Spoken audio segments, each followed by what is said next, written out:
opportunity for us to kind of get inside the mind of an author. What does it take? What was it like to write an adventure like your second book, The Sword of Sorenth?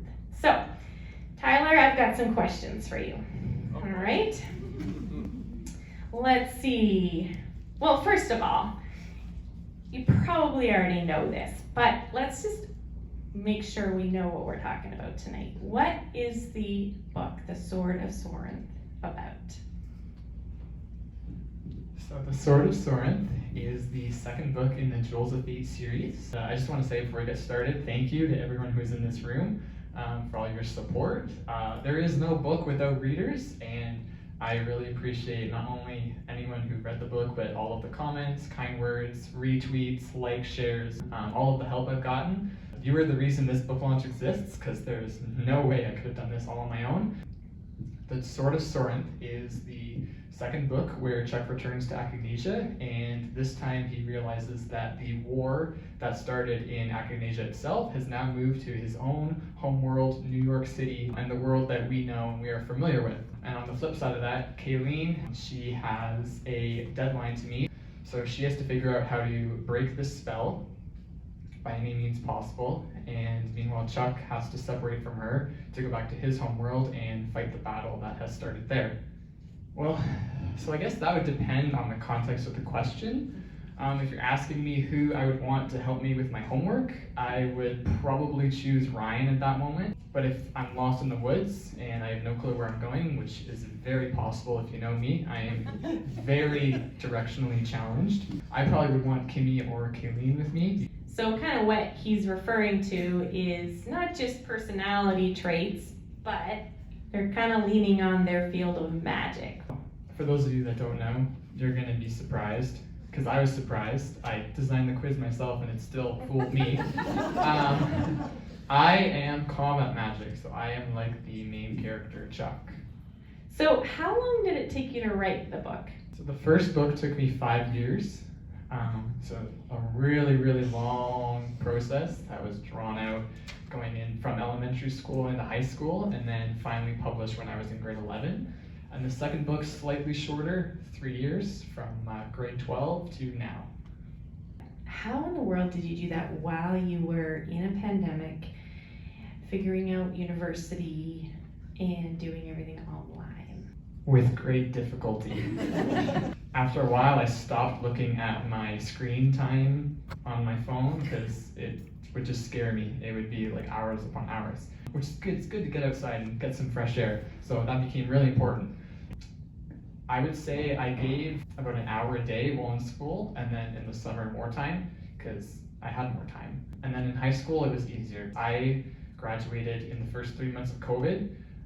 So I was only online from April to June, which was like the last, couple of assignments, so that wasn't too bad. So you say you would spend about an hour a day writing your book. How much would we get done in an hour? How does that add up to? About 500 words. The book is around 100,000 words, roughly.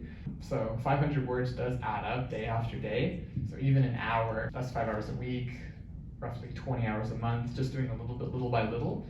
And then you look back and you realize, wow, like you actually can make progress even when you don't feel like you have that much time at all. Yeah, how is this book, I'm gonna fish first, see if he gets away with some sneak peeks. How is this book different than, so The Sword of Sorenth, how is it different than The Jewels of Fate, the first one? So some of you might get mad at me for some of the changes that I've made. I will try and say this without spoiling it. There is a third point of view. So if you remember in the first book, it flip-flopped between Kayleen and Chuck. It was 2 chapters Chuck, then 2 chapters Kayleen, and back and forth. That's not the case this time. There is a third character added in, and I'm not saying who. You might guess, but you're gonna have to read it to know for sure. Another big change is the location. Like I said, Chuck's not in Acognesia anymore. He comes back and he realizes that the war is now in his world, and he is now using magic to protect a world that doesn't know magic exists. So that was a big change, because in the first book it's all about Acognesia. New York is only mentioned in the first 5 chapters, and then it's completely forgotten. This time, it's got more of an important role in the story. It's more of an important setting because it's Chuck's hometown, and now he has to use what he learned in the first book to protect his original home in the second book.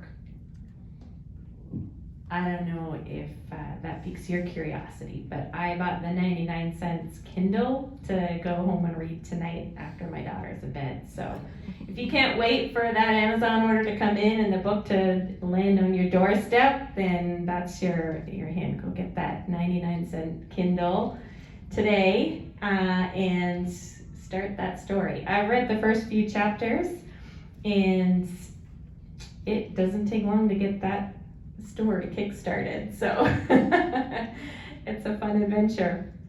Now, you mentioned you're writing it during COVID, and it's kind of, we're all coming out of it, and you kind of know it's fun to disappear into a good book, whatever is happening in life. But what do you think is significant about the story, The Sword of Sorenth, in today's times? Well, one of the themes I really wanted to explore in this book is isolation and loneliness. So another big change from the first book to the second is, if you remember, the main 5 characters that are on the front cover, they're all together on the front cover of the first one, but not the second one. And the reason for that is they're not together anymore. They have to split up, they have to face their own paths alone. They're still connected with each other, but the story doesn't follow the 5 of them together in the same place throughout the book. They split up and go their own separate ways, and through that I really explored what it's like for these characters to face the challenges alone or feeling alone because they are forced to be separated.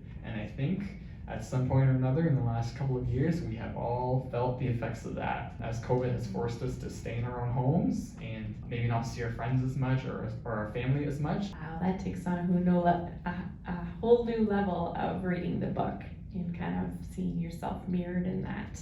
So did you know going into it as you're writing it, this is a theme, I want to get out of it, or did it just appear through the writing process? I've learned you should never start writing a story with a theme in mind. That theme should just develop over time. You should always try and think of the plot first, and then if the plot is good enough, then a theme will kind of develop through that. So it was never intentional, but once I saw it, I realized, wow, this is something that I think I should push a little bit further into the story and see where it goes.